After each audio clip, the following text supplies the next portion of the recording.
Hello everyone, welcome back to organise learning channel. अगर आप मेरे चैनल पर नए हैं तो चैनल को सब्सक्राइब करें, वीडियो को एंड तक ज़रूर देखें और अगर आपको वीडियो अच्छी लगे तो वीडियो को लाइक शेयर और कमेंट करें। तो आज की इस वीडियो में हम डिस्कस करने वाले हैं directorate of education JNCT of Delhi की तरफ से मिशन मैथमेटिक्स क्लास 10 के लिए 2 दिसंबर 2022 का क्वेश्चन ऑफ द डे। तो क्या क्वेश्चन हमें दिया गया है? हमारे पास दो ट्रीज़ है, one each on either bank of a river. दो पेड़ दिए गए हैं हमें, ये रिवर है, एक रिवर के इस किनारे है और एक रिवर के इस किनारे हैं, दोनों आमने सामने है ये पेड़। ठीक है, one tree is 60 metre high. तो जो ये एक पेड़ है ये 60 मीटर ऊंचा है। From the top of this tree the angles of depression of the top and the foot of other tree are 30 degree and 60 degree respectively. तो इस जो ये है, इस ट्री के टॉप से जो एंगल ऑफ डिप्रेशन होंगे दूसरे ट्री के, वो 30, उसके टॉप और उसके फुट के वो कितने कितने हैं, 30 डिग्री और 60 डिग्री हमें दिए गए हैं। ठीक है, तो ये जो है इसके टॉप का जो डिप्रेशन एंगल है इस वाले ट्री से वो 30 डिग्री है और जो इसके फुट तक जो टॉप से है वो 60 डिग्रीज दिया गया है। तो हमें रिवर की विड्थ, कितनी चौड़ी रिवर है वो बतानी है और जो ये वाला ट्री है इसकी हमें हाइट बतानी है। तो ये क्वेश्चन हमें दिया गया है। तो इसका सोल्यूशन देखते हैं कैसे इसको सॉल्व करेंगे। तो इस क्वेश्चन का सोल्यूशन क्या होगा? सबसे पहले हम इसके फिगर ड्रॉ करेंगे। ये हमारे पास एक ट्री दिया गया है जिसकी हाइट कितनी है, 60 मीटर। ये है दूसरा ट्री। अब इस ट्री के टॉप से जो एंगल ऑफ डिप्रेशन होगा दूसरे ट्री के टॉप का वो है 30 डिग्री और जो एंगल ऑफ डिप्रेशन होगा फुट का दूसरे ट्री के वो होगा 60 डिग्री। तो हम मान लेते हैं ये जो है रिवर की विड्थ है W। ठीक है, तो हमें बताना है इस जो ट्री है इसकी हाइट हमें बतानी है। ठीक है, और इसकी जो विड्थ है वो हमें बतानी है। तो देख लेते हैं।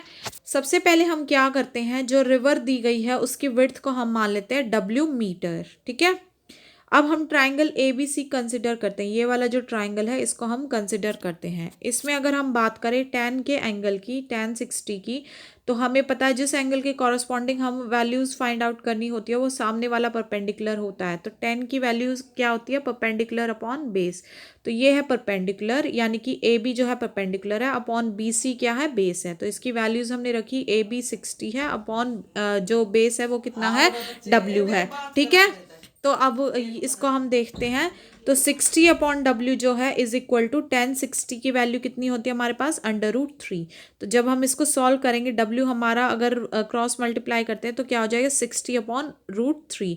तो जो हमारा डिनोमिनेटर होता है उसमें रूट की वैल्यू को अगर हमें हटाना होता है तो उसको √3 से ही डिनोमिनेटर में मल्टीप्लाई करते हैं और √3 से ही न्यूमरेटर में मल्टीप्लाई करते हैं।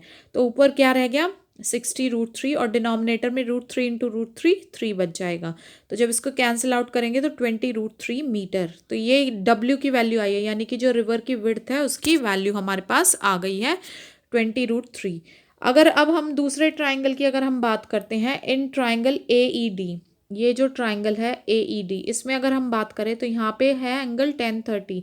तो tan 30 फिर से परपेंडिकुलर अपॉन बेस, यानी कि AE अपॉन में ED हो जाएगा हमारे पास, यानी कि AE अपॉन W। ठीक है, विड्थ, क्योंकि ये और ये इक्वल होगी ना।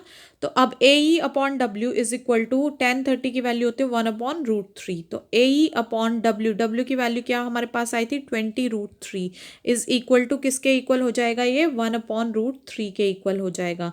जिससे हमारे पास AE की वैल्यू कितनी आ जाएगी, हम जब इसको क्रॉस मल्टीप्लाई करेंगे तो AE जो है, AE अपॉन 20 √3 था और इधर 1 अपॉन √3 था। तो जो ये 20 √3 इसके नीचे था वो यहाँ पे मल्टीप्लाई होएगा तो 20 √3। तो √3 से √3 कैंसिल, कितना आंसर बचेगा, 20 मीटर। तो ये जो वैल्यू आई है ये हमारे पास आई है AE की, ये वाली वैल्यू। ठीक है, बट हमें फाइंड आउट करनी है ये वाली वैल्यू। तो अब हमारा इसमें से अगर हम इतना पोर्शन माइनस कर देंगे तो हमारे पास ये वाली वैल्यू बच जाएगी। तो ये था 60 और ये वैल्यू आई है 20। तो हमारे पास ये कितनी बच जाएगी, 60 माइनस 20 यानी कि 40 मीटर। तो वो आ जाएगी, जो है हाइट आ जाएगी हमारे पास। ठीक है, तो जो DC जो होगा वो हमारी हाइट हो जाएगी सेकंड ट्री की, तो वो 60 जो फर्स्ट ट्री की हाइट थी उसमें से हमने जो 20 मीटर जो माइनस किया है ए की जो वैल्यू आई थी, तो जब हम उसको माइनस करेंगे तो 60 minus 20 is equal to 40 metre. तो सेकेंड ट्री की हाइट हमारे पास आ जाएगी 40 मीटर। अगर हम बात करते हैं विड्थ ऑफ द रिवर की, तो विड्थ ऑफ द रिवर की वैल्यू क्या है हमारे पास 20√3 मीटर, यही आई थी। अब इसमें हम सिंपली अगर हम अंडर रूट 3 की वैल्यू यानी कि 1.732 पुट करते हैं तो 20 × 1.732, तो जब हमने इसको सॉल्व किया तो हमारे पास वैल्यू आ जाती है 34.64 मीटर। तो ये हो जाएगी हमारे पास विड्थ रिवर की। तो हाइट ऑफ ट्री क्या हो जाएगी 40 मीटर और विड्थ ऑफ रिवर कितनी आ जाएगी 34.64 मीटर। तो इस तरीके से जो है हम इस क्वेश्चन को सॉल्व कर सकते हैं। तो आशा है आपको ये सॉल्यूशन समझ में आया होगा, ये वीडियो समझ में आई होगी। अगर आपको वीडियो अच्छी लगी है तो वीडियो को लाइक शेयर और कमेंट करें, चैनल को सब्सक्राइब करें। मिलते हैं नेक्स्ट वीडियो में।